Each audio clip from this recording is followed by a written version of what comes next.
खुशामदीद, आदाब, good morning, अस्सलाम वालेकुम। आप सबको हमारी तरफ से हो।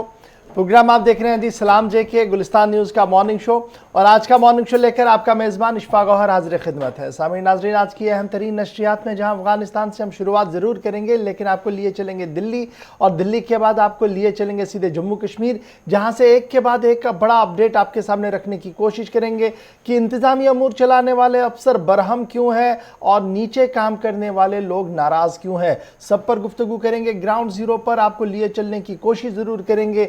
तजिया भी होगा, तनकीद भी होगी, और आप और हम बराह रास्त बात करेंगे 9:40 पर।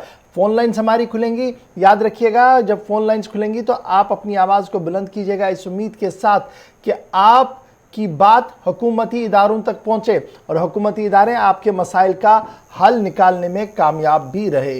तो ये रहेगा जनाब हमारे प्रोग्राम का फॉर्मेट, और फॉर्मेट के हिसाब से ही आपको फ़िलहाल ये भी मिलाते चले कि इस वक्त मेरे साथ नई दिल्ली स्टूडियो में ज्वाइन कर चुके हैं गौहर कुचे। बहुत बहुत शुक्रिया गौहर हमारे साथ ज्वाइन करने के लिए। और प्रोग्राम के फॉर्मेट के हिसाब से गौहर कुचे आपको सबसे पहले बताएंगे कि तारीख़ के पस मंज़र में आज क्या कुछ लिखा गया है, यानी हम हिस्ट्री पर चलेंगे और आपको बताएंगे कि तारीख़ में आज क्या कुछ है। शुक्रिया इशफाक गौहर। तो तारीख में आज के दिन के हवाले से बात करेंगे तो 1906 में आज ही के दिन महात्मा गांधी ने जनूबी अफ्रीका में मुक्की जो तहरीक थी वो उन्होंने शुरू की थी, और 1919 में अमरीकी बहरिया ने हिंदू वायरस पर हमला किया, और आज ही के दिन 1939 में इराक और सऊदी अरब ने जर्मनी के खिलाफ जंग का ऐलान किया था।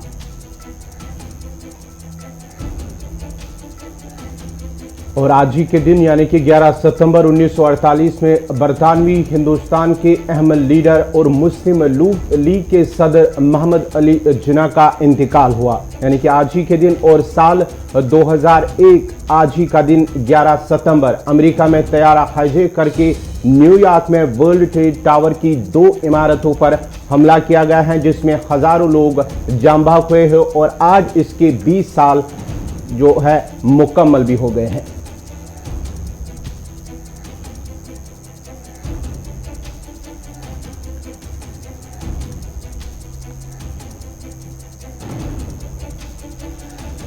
चलिए जी, ये तो बात थी जनाब माजी की, लेकिन आज के दिन में क्या कुछ है। जैसे 9/11 आज है, और आज से 11 साल पहले आपको याद होगा कि अमेरिका के अंदर 2 बड़ी टावर्स पर जहाज़ टकराया गया था, और उसके बाद नारा एक हुआ था वॉर अगेंस्ट टेरर, और वॉर अगेंस्ट टेरर जो था वो अफगानिस्तान के लिए किया गया था, और आज 20 साल मुकम्मल हुए थे। लेकिन आज का दिन तारीखी एतबार से इसलिए भी अहम था क्योंकि तालिबान ने आज हुकूमत के लिए हलफ बर्दारी की तकरीब रखी थी, लेकिन आलमी इदारों के इसरार पर फ़िलहाल इस तकरीब को फ़िलहाल मुलतवी करने की बात कही जा रही है।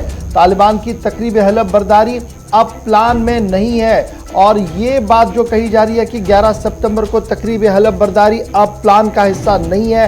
ज़बीहुल्लाह मुजाहिद ने थोड़ी देर पहले इस बात की तस्दीक भी की है और साफ कर दिया है कि जो मौजूदा सूरत हाल है इसको देखते हुए फ़िलहाल तालिबान हुकूमत की तरफ से ये बात जो है वो सामने रखी जा रही है, क्योंकि लगातार मुख्तलिफ ममालिक की तरफ से कतर हुकूमत के साथ रब्ता किया गया था। मगरबी दुनिया के कई लीडरों ने रब्ता किया था, जिसमें यह कहा गया था जहां एक तरफ से इंतहा पसंदी और दहशतगर्दी के हवाले से आज के दिन को याद करते हैं, वहीं पर तालिबान ने आज के दिन को हलफ बर्दारी की तकरीब के लिए चुना है।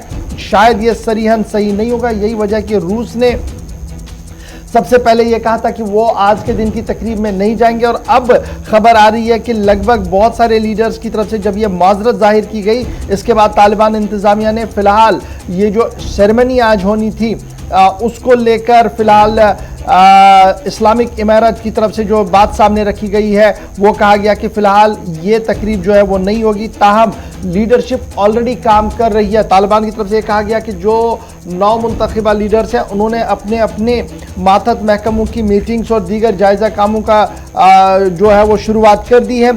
ताहम कतर, चीन, पाकिस्तान और दीगर मुल्कों को आज की तकरीब के हवाले से जो था वो वहाँ पर दावतनामे गए थे, लेकिन 9/11 की तकरीब को देखते हुए और यूएस और नेटो अलायंस की तरफ से लगातार कतर इंतज़ामिया से कहा गया था कि आज की तकरीब हलफ बर्दारी को जो है वो रोका जाए, इसको पोस्टपोन किया जाए। तो फिलहाल खबर यही है कि ये जो खबर सामने आ रही है कि फ़िलहाल इस हलफ बर्दारी को फिलहाल मुलतवी कर दिया है। अब पाकिस्तानी टेलीविज़न चैनल्स की तरफ से भी ये बात कही जा रही है कि तालिबान के तर्जुमान सुहेल शाहीन ने थोड़ी देर पहले पाकिस्तान के एक निजी टेलीविज़न चैनल के साथ बात करते हुए कहा कि अबूरी काबीना की हलफबर्दारी के लिए तकरीब अब प्लान का हिस्सा नहीं है।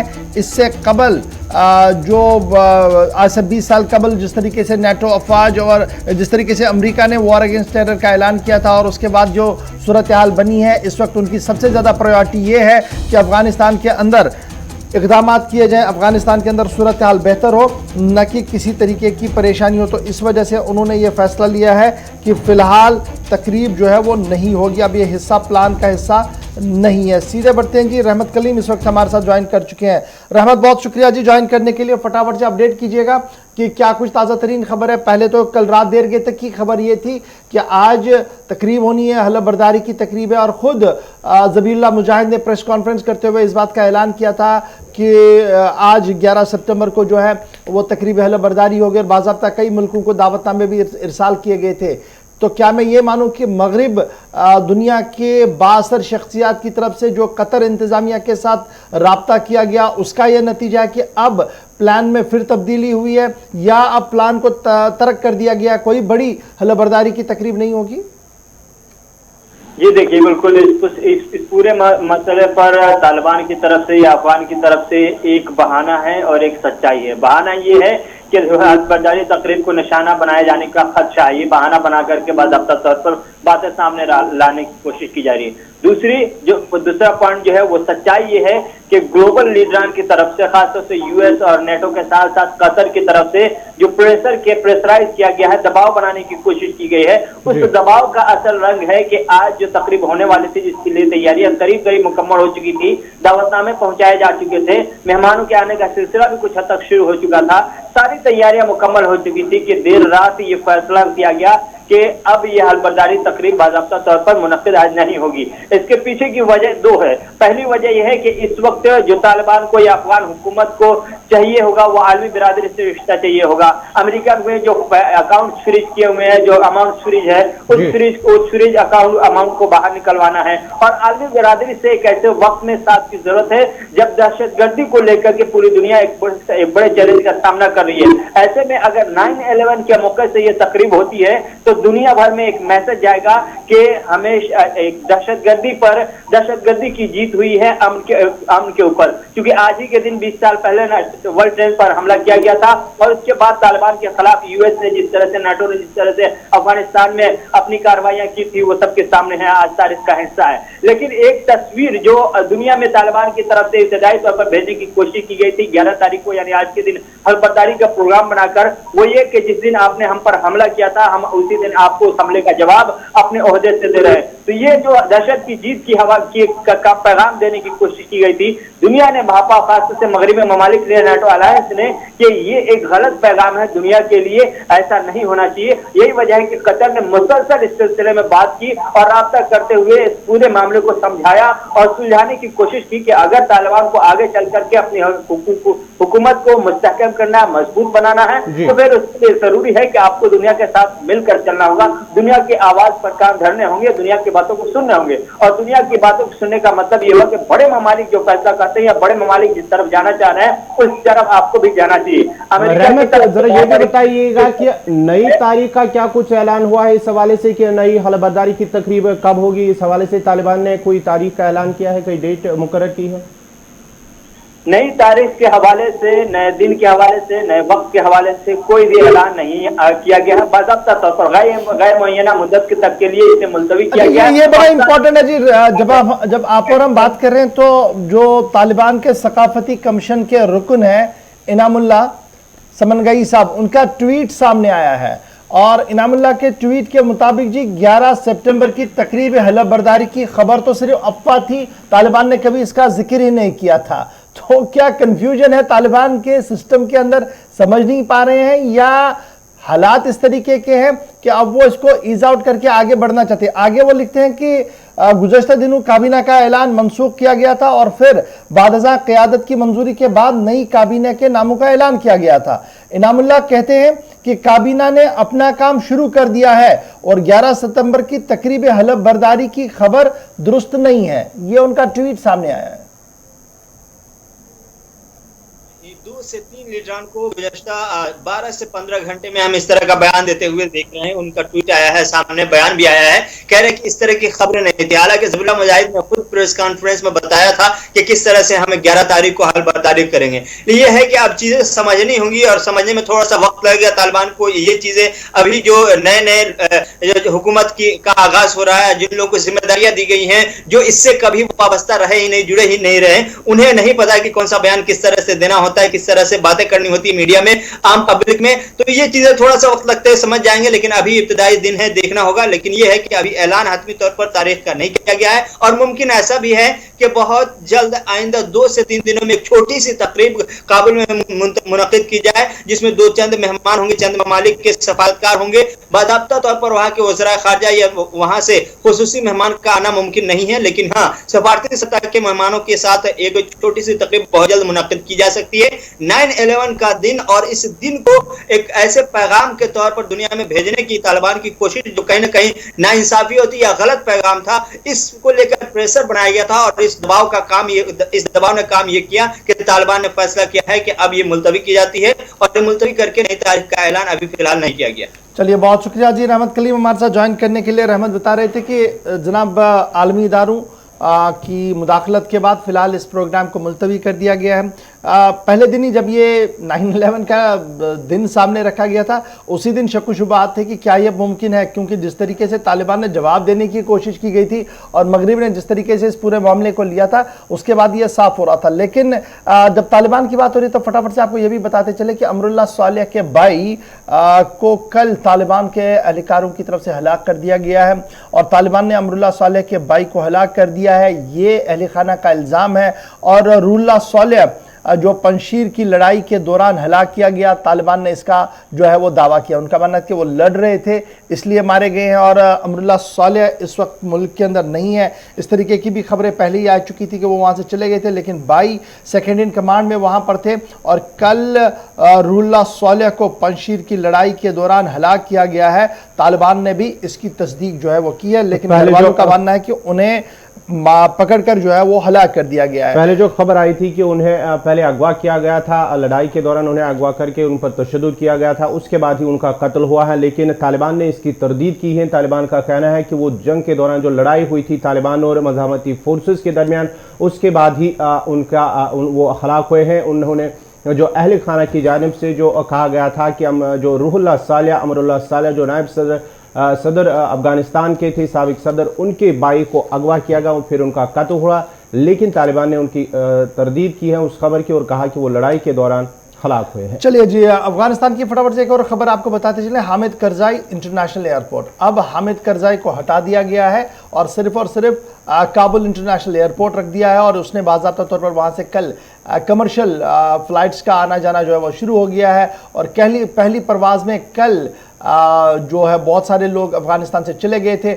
उन्होंने जब कतर के अंदर पहली परवाज़ उतरी है तो उनका जो पहला रिएक्शन था वो काबिल गौर था, क्योंकि उनका मानना था कि मौजूदा हालात के बीच तनाव अभी भी अफ़गानिस्तान के अंदर है और अफ़गानिस्तान के अंदर जहां एक तरफ से इक़्तिसादी सूरत हाल का सबसे बड़ा चैलेंज इस वक्त पैदा हो गया है, वहीं पर आवाम को अब आने वाले दिनों में मज़ीद मुश्किलें उठानी पड़ सकती हैं, क्योंकि फाइनेंशियल क्राइसिस और फाइनेंशियल क्रंच जो है वो अफ़गानिस्तान के अंदर है। दोहा पहुँचते पहुँचते उन सभी लोगों की तरफ से पहला रिएक्शन यही था कि किसी तरीके से अफ़गान की आवाम की इमदाद और मदद की जाए। तालिबान की पॉलिसीज़ को नज़रअंदाज करते हुए और यकतरफा छोड़ते हुए सिर्फ और सिर्फ अफ़गान के और ह्यूमैनिटेरियन दायरे में रखते हुए उनकी मदद को यकीनी बनाया जाए। बढ़ते हैं जी आगे। अफ़गानिस्तान के बाद ज़रा बात करते हैं दिल्ली की, क्योंकि दिल्ली के अंदर भी आज का दिन बड़ा इंपॉर्टेंट है, क्योंकि मुज़ाकरात का सिलसिला तेज़ हो रहा है। 2+2 डायलॉग आगे बढ़ रहे हैं और 2+2 डायलॉग के तहत आज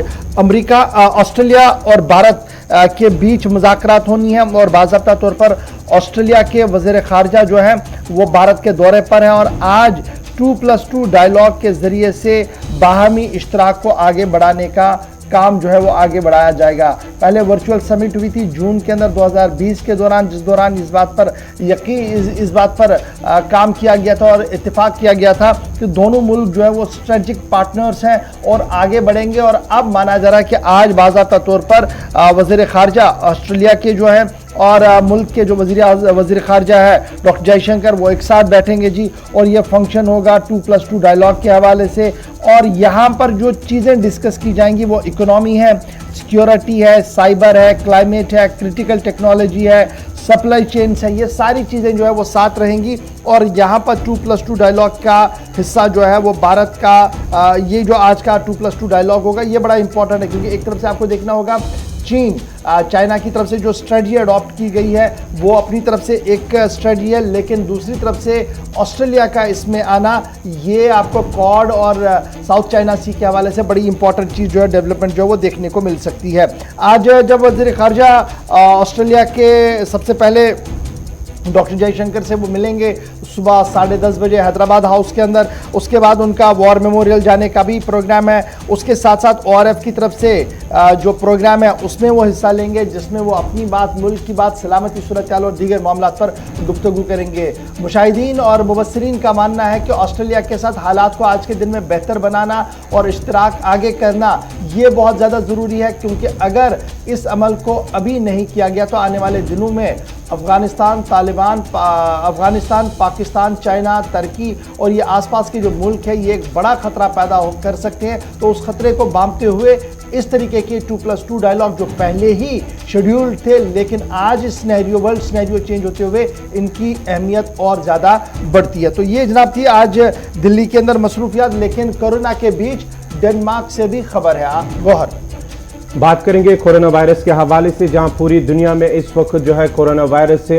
सभी ममालिक लड़ रहे हैं, जूझ रहे हैं। वहीं एक और खबर जो डेनमार्क के हवाले से कि डेनमार्क इंतजामिया ने मुल्क को कोविड फ्री करार दिया है। 70% से ज़्यादा आबादी को कोरोना मुखालिफ टीके लगाए गए हैं। ये डेनमार्क इंतजामिया का कहना है, हुकूमत का कहना है। सख्त एहतियात के बीच पाबंदियों को अब ख़त्म किया गया है, ये डेनमार्क हुकूमत का कहना है। जहां पर सभी ममालिक इस वक्त जूझ रहे हैं कोविड-19 के साथ, कोरोना वायरस के साथ। और तीसरी लहर के हवाले से भी ये खदशात जाहिर किया जा रहा है कि शायद तीसरी लहर की वजह से भी उसको एहतियात बरतने की सभी ममालिक की जानिब से, हुकूमतों की जानिब से लोगों से एहतियात बरतने की अपील भी की जा रही है। वहीं डेनमार्क के हवाले से एक खबर है, खुशी की खबर है, अच्छी खबर है कि उसे कोविड फ्री मुल्क करार दिया गया है हुकूमत की जानिब से। डेनमार्क से खबर ये कि कोरोना मुखालिफ लड़ाई में डेनमार्क का मानना है कि उन्होंने लगभग जीत दर्ज की है और पाबंदियां मुल्क से हटा दी गई हैं, यानी जो सख्ती और पाबंदियां कर दी गई थी वो हटा दी गई है। ताहम आवाम से, डेनमार्क की आवाम से अपील की गई है कि वो अभी भी एहतियात बरते। 70% से ज़्यादा आबादी को वैक्सीनेशन हो चुकी है। सरकारी एदाद शुमार डेनमार्क इंतज़ामिया की तरफ से सामने रखे गए हैं। बढ़ते हैं जी आगे, बात वज़ीर आज़म की करते हैं। आपको याद होगा कि लोकसभा और राज्यसभा 2 हाउसेस हमारे हैं और दोनों हाउसेस के लिए अलग अलग टेली ब्रॉडकास्टिंग चैनल्स हैं। राज्यसभा टीवी अलग से चल रहा था और लोकसभा टीवी अलग से चल रहा था। अब पूल किया गया है और अब एक ही टीवी चैनल होगा और उसका बाज़ाब्ता तौर पर दोबारा से जो है उसका इफ्तिताह किया जाएगा और संसद टीवी के नाम से अब होगा ब्रॉडकास्ट। यानी राज्यसभा और लोकसभा की अलग अलग चैनल्स अब संसद टीवी के नाम से सामने आएंगे और वज़ीर आज़म बाज़ाब्ता तौर पर इसका इफ्तिताह 15 तारीख यानी 15 सितंबर को कर रहे हैं। 15 सितंबर को दफ्तर और ब्रॉडकास्टिंग सेंटर का बाज़ाब्ता तौर पर इफ्तिताह किया जाएगा और माना जा रहा है कि संसद टीवी दोनों रिसोर्सेज को इकट्ठा लेंगे, यानी राज्यसभा में जितना रिसोर्स था, लोकसभा में जो HR रिसोर्स था उसे ज्वाइंट किया गया है, क्लब किया गया है, ताकि एक मुतबादिल के तौर पर, एक मजबूत टेलीविज़न चैनल के तौर पर इसको सामने रखा जा सके, जहां पर मुल्की मफादात और सलामती से मामलात मुतल्लिक जो है वहां पर बहस होगी। तो ये माना जा रहा है कि 15 तारीख को अब संसद टीवी जो नया होगा उसका बाज़ाब्ता तौर पर वज़ीर आज़म इफ्तिताह करने जा रहे हैं। बिल्डिंग का भी, नए दफ्तर का भी और उसके साथ साथ नए ट्रांसमिशन का भी आगाज़ जो है वो वज़ीर आज़म 15 तारीख को करने जा रहे हैं। संसद टीवी, लोकसभा और राज्यसभा को मर्ज किया गया है और अब बाकायदा तौर पर संसद टीवी उसका नाम रखा गया है। और यहाँ पर यह माना जा रहा है कि नीति आयोग से लेकर जो इंतहाई अहम तरीन ओहदों पर तैनात रहे और ब्रॉडकास्टिंग दुनिया के जो नामवर लोग हैं उन्हें उनकी खिदमत को यहाँ पर हासिल किया गया है ताकि ये चैनल जो है वो मजबूती के साथ मुल्क के मफाद में काम कर सके और उन मनफी प्रोपेगेंडों का तोड़ कर सके जो आलमी इदारों की तरफ से किए जा रहे हैं। तो फिलहाल 15 तारीख पर नजर रहेंगी जहां पर कुछ लोग जानना चाहते हैं कि इंजमाम होने के बाद अब अलग अलग पहले टीवी चैनल्स थे, लोकसभा और राज्यसभा टीवी चैनल, अब इंजमाम होने के बाद क्या मैन पावर जो काम करने वाले लोग थे उसमें कुछ फर्क आएगा या कि जो पहले काम करते थे वो बराबर रहेंगे या उसमें कुछ कमी की जाएगी? उसमें बहुत कम किया गया है जी। जब इंजमाम हुआ है दोनों चैनल्स का तो जो एंड में बात आई है कि दोनों चैनल्स के अंदर ये देखा गया कि कितने लोग हमें ज़रूरत है, किस तरीके का मैन पावर है। यही वजह कि ये दो का एक किया गया। एक तो पैसा बहुत जा रहा था और उतनी प्रोडक्शन नहीं हो पा रही थी,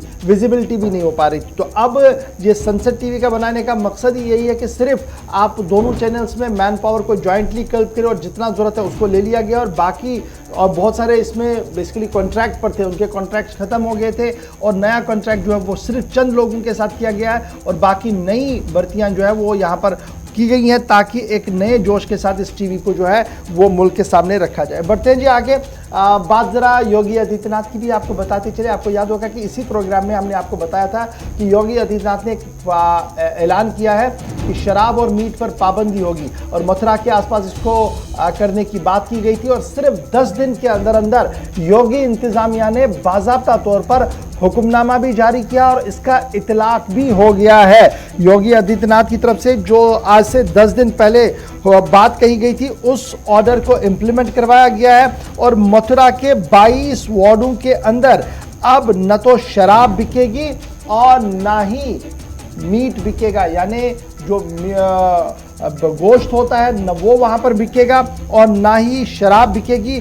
22 वार्ड मथुरा के डिक्लेयर किए गए हैं होली, यानी पवित्र इन्हें कहा गया है कि और इस पवित्र इलाकों के अंदर अब आप किसी भी तरीके से न तो शराब बेच सकते हैं और ना ही मांस मछली वहां पर बेच सकते हैं। योगी आदित्यनाथ की तरफ से नोटिफिकेशन जारी कर दी गई है और 22 वार्ड जो जुरिस्डिक्शन मथुरा और वृंदावन के आते हैं म्युनिसिपल कॉर्पोरेशन के, वहां पर पाबंदी आयद कर दी गई है और कहा गया कि जो भी इसकी खिलाफवर्जी करेगा उसके खिलाफ सख्ती के साथ कदम उठाया जाएगा। एडिशनल चीफ सेक्रेटरी की तरफ से ये बात सामने रखी गई और यह कहा गया कि रिलीजियस अफेयर्स जो है उनका ध्यान में रखते हुए तकरीबन 10 स्क्वायर किलोमीटर जो मथुरा और वृंदावन का एरिया है उसे डिक्लेयर किया गया है प्रोहिबिटेड एरिया, जहां पर आप ये दोनों चीज़ें जो है वो नहीं बेच सकते हैं।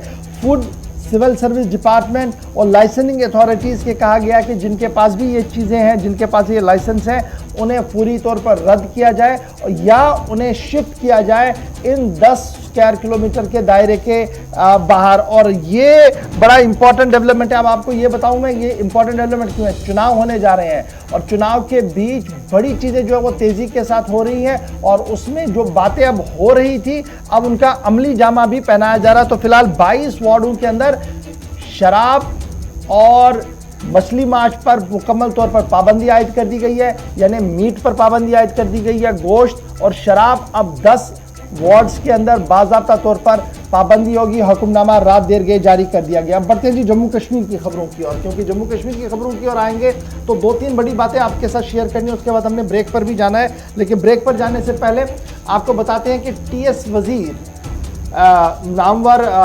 जनाब पॉलिटिशियन भी रह चुके हैं और बहुत अच्छा उनका रहा है as a transport trade union leader के भी। उनका कत्ल हुआ था दिल्ली के अंदर चंद दिन पहले और अब बाज़ाब्ता तौर पर दिल्ली पुलिस ने तहकीकात को तेज़ कर दिया है और तहकीकात को जब तेज़ कर दिया गया है तो पोस्टमार्टम में गोली लगने की तस्दीक भी हुई है। तहकीकात इसलिए तेज़ हो रहा है क्योंकि अभी कुछ लोग जो है वो फरार है। जिन 4-5 लोगों का नाम TS वजीर के भाई की तरफ से सामने रखा गया है वो तहकीकात के लिए जब FIR दर्ज हुई थी तो दिल्ली पुलिस ने अपनी खुसूसी टीमें तश्कील दी हैं और वो टीमें इस वक्त पंजाब, हरियाणा और जम्मू के मुख्तलिफ इलाकों के अंदर छापामारी भी कर रही है, ताहम उन 4 लोगों के बारे में अभी कोई इतलात जो है वो मौसूल नहीं हुई है। इधर जो पोस्टमार्टम है उसने इतना तो क्लियर कर दिया है कि गोली लगी थी टीएस वजीर को, यानी मर्डर हुआ था पॉइंट ब्लैंक रेंज से, जिसके बाद अब बाज़ाब्ता तौर पर उनके आखिरी रसूमात भी जो है वो आज अंजाम दिए जा सकते हैं। इस तरीके की खबर जो है वो सामने आ रही है। चंद रोज कबल ही माना जाता है कि चंद रोज कबल वो 23 तारीख को दिल्ली आए थे इलाज के लिए, और साथ ही साथ ये भी कहा जाता है जो इनके भाई ने, टीएस वजीर के भाई ने कंप्लेंट दर्ज की, शिकायत पुलिस के सामने कि 4 लोग, इसमें उन्होंने नाम दिया 4 लोगों का, जिनमें से एक ट्रांसपोर्टर है, दूसरा ऑनलाइन पोर्टल में काम कर रहा है, वो इसमें शामिल हो सकते हैं। वो भी उसके साथ ही दिल्ली उसके बाद ही आए और दिल्ली में उनका जो है कत्ल हुआ है। अब रिपोर्ट में भी ये कहा गया है कि गोली लगने से उनकी मौत वाक़या हुई है। हरप्रीत सिंह और हरमीत सिंह, ये 2 नाम है जो अभी एब्सकॉन्डिंग है, जो सीसीटीवी फुटेज और दीगर चीज़ों में देखे गए थे। 2 लोग थे जिनकी पहचान इन 2 नामों से हुई है। ये दोनों अभी एब्सकॉन्डिंग है और इनके बारे में ही माना जा रहा है कि ये दोनों मेन कंस्पिरेटर्स हो सकते हैं इस पूरे मर्डर के। और पुलिस अपने तरीके से तहकीकात को तेज़ कर चुकी है, लेकिन लगातार आपको याद होगा कि कल भी जम्मू के अंदर टीएस वजीर के कत्ल के सिलसिले में बंद रहा था, जॉइंट प्रेस कॉन्फ्रेंस की गई थी। और उस प्रेस कॉन्फ्रेंस में भी जहां पुलिस को मजीद तहकीकात को आगे बढ़ाने की बात कही गई थी, वहीं पर इस तरीके के वाक़यात आइंदा ना हो, इस हवाले से भी इक़दाम उठाने की भी बात कही गई। तो फिलहाल टीएस वजीर के हवाले से खबर ये कि पोस्टमार्टम रिपोर्ट सामने आ चुकी है और पोस्टमार्टम के अंदर गोली लगने की बात जो है वो कही जा रही है। और फिलहाल दिल्ली पुलिस की टीमें जम्मू में भी है, पंजाब में भी है, छापामार जारी है, लेकिन आखिरी इतला मिलने तक अभी तक उन 2 नौजवानों की गिरफ्तारी नहीं हो पाई है जिनके बारे में शक है कि ये मेन कॉन्स्पिरेटर है या ये वो मेन 2 लोग होंगे जिन्होंने कत्ल किया है वहाँ पर। अब बढ़ते जी आगे, बात जम्मू कश्मीर की कर रहे हैं तो आपको ये भी बताते चले कि अफ़गानिस्तान की मौजूदा सूरत हाल का असर जम्मू कश्मीर पर पड़ सकता है। ये माहिरीन का मानना तो है ही, लेकिन अमेरिका के अंदर जो सेनेटर्स हैं वो भी अब इस बात का बरमला इजहार कर रहे हैं। जी हाँ, जो खदशा जाहिर किया जा रहा है कि शायद अफगानिस्तान की मौजूदा सूरत हाल का जम्मू कश्मीर पर भी असर पड़ सकता है, और इस सिलसिले में भारत की जानिब से भी कई बार जो है मीटिंगें भी हुई हैं इस सिलसिले में कि जम्मू कश्मीर पर भी इसका असर पड़ सकता है। लेकिन अब जो अमेरिकी सेनेट के सीनियर रुकन मिशेल वाल्टर का सनसनीखेज इंकिशाफ भी हुआ है। उन्होंने कहा कि अफगानिस्तान की मौजूदा सूरत हाल का असर जो है वो जम्मू कश्मीर पर भी इसलिए पड़ सकता है क्योंकि तालिबान लश्कर और हक्कानी का इतिहाद सलामती के लिए ख़तरा है। अमेरिकी सेनेट के जो सीनियर रुकन मिशेल वाल्टर हैं, उन्होंने अफगानिस्तान में कई सालों तक काम किया है और इस सिलसिले में उन्होंने ये खदशा जाहिर किया है कि तालिबान का हुकूमत में आना, अफगानिस्तान हुकूमत में आना जम्मू कश्मीर के लिए कहीं ना कहीं ख़तरा साबित हो सकता है। बड़ी खबर हम आपको बता रहे हैं कि यूएस कांग्रेसमैन जो है उनकी तरफ से बात सामने रखी गई है और उस बातचीत के दौरान उन्होंने कहा कि अफ़गानिस्तान की जो सूरत हाल जहां पर तालिबान ने टेक ओवर किया है उसका बराह रास्त असर कहीं ना कहीं जम्मू कश्मीर पर भी पड़ सकता है, क्योंकि लश्कर तैयबा, जैश मोहम्मद और हक्कानी नेटवर्क जिस तरीके से इस वक्त काम कर रहा है और जिस तरीके से उन्होंने इत्तेहाद किया है उसका असर ज़रूर साउथ एशिया के इस बड़े खित्ते के अंदर पड़ सकता है, जिसको लेकर लगातार शिकायतें पिछले कई महीनों से आ रही थी। रिपब्लिकन सेनेटर की तरफ से ये कहा गया है, ये बात बड़ी इंपॉर्टेंट है, मैं तो ये बात आपको बता रहा हूँ कि उन्होंने क्या कहा, लेकिन ये जो रिपब्लिकन सेनेटर हैं इन्होंने अफ़गानिस्तान के अंदर कमोबेश 5 से 6 साल अपनी सर्विसेज दी हैं और 5 से 6 साल सर्विसेज देने के बाद उनका तजुर्बा ये है कि जिस तरीके का वहाँ का इस वक्त माहौल है, इस माहौल का फ़ायदा पाकिस्तान उठाएगा और पाकिस्तान मोबिलाइज कर सकता है उन सभी लोगों को जो इस वक्त तालिबान के रूप में वहाँ पर मौजूद है,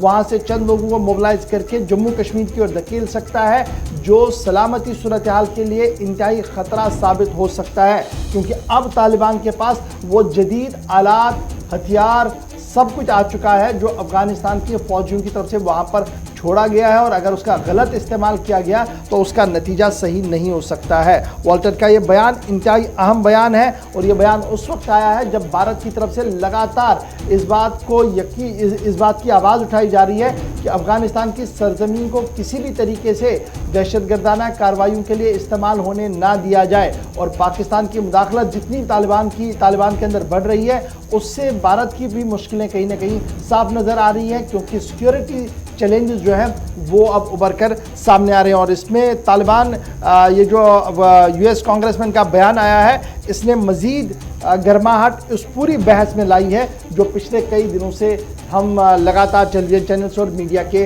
हलकों में देख रहे हैं।